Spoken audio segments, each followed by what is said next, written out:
Welcome to How to Repair Pendulum Clocks.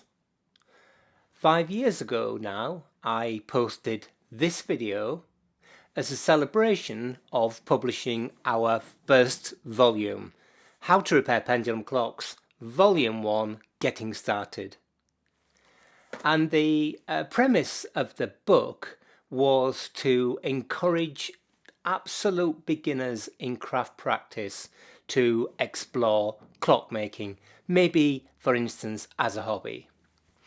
We based the book on a classic kind of step-by-step guide with illustrations and images, and we centered the whole thing around repairing an actual clock rather than a kind of very wide range of clocks that you might approach. And that clock was one of these, Smith's Enfield mantle clock, and we did that to keep the whole thing focused. And at the end of the process, if you get your clock apart, you wash it, you put it back together and oil it, then you've got an actual working vintage mechanical clock. And you know, that went reasonably well, and some feedback from those readers was that they were then understandably hungry for next steps. So, predictably, here we are, How to Repair Pendulum Clocks, Volume 2, Next Steps. And Volume 2 really follows the same format as Volume 1. It's very step-by-step. We based this volume on, again, a Smith's Enfield mantle clock, but this time with what we call two trains. That is, it has the time, a going train, clockmakers call that, and it has a striking train. And this introduces another level of complexity that our readers, wishing to progress to intermediate level repairs, wanted. So, Volume 2 is broken down into two main parts. Firstly, we deal with rack striking. Now, if you're new to clockmaking, then rack striking, that's the mechanism that sounds on the hour or the half hour, for instance, is the most common form of striking in modern clocks.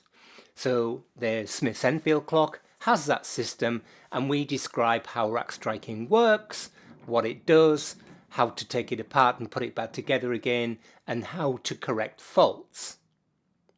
Now, another main area of feedback was that our readers wanted to learn how to replace the bearings in a clock, what clockmakers call bushing.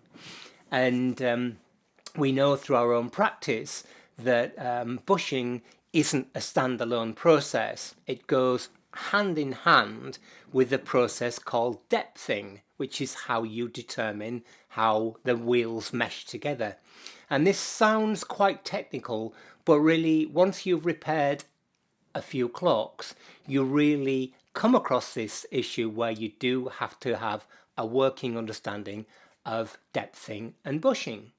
So that's what we did. We dedicated the whole of the front part of the book to depthing, to bushing, and to rack striking.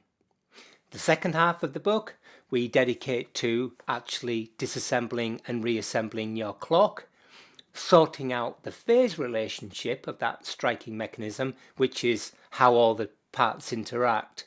And then we put on a whole load of appendices there that include a glossary, so you get to understand the specialist terminology, a photographic guide to all the parts, so you learn to know what clocks people call the parts. Quite, I hope, a comprehensive fault-finding guide, which is incredibly useful not only for the Smith's Enfield clock, but in fact every clock that you're ever going to repair in your life. And then other things like straightening pivots and letting in wheel teeth and soft soldering and so on. There is, I have to say, duty bound to say, there's quite a lot in here that is incredibly useful, we feel, to all clockmakers. So these are companion volumes we tried not to repeat information that's in volume 1 in volume 2 to try and make it as efficient as possible. And well, we will see how it goes. I'm really looking forward to hearing your feedback and seeing what the response is. And the books are now available in hardback. They'll soon be available in Kindle Reader as well on Amazon. Thanks for watching, and we will see you again soon.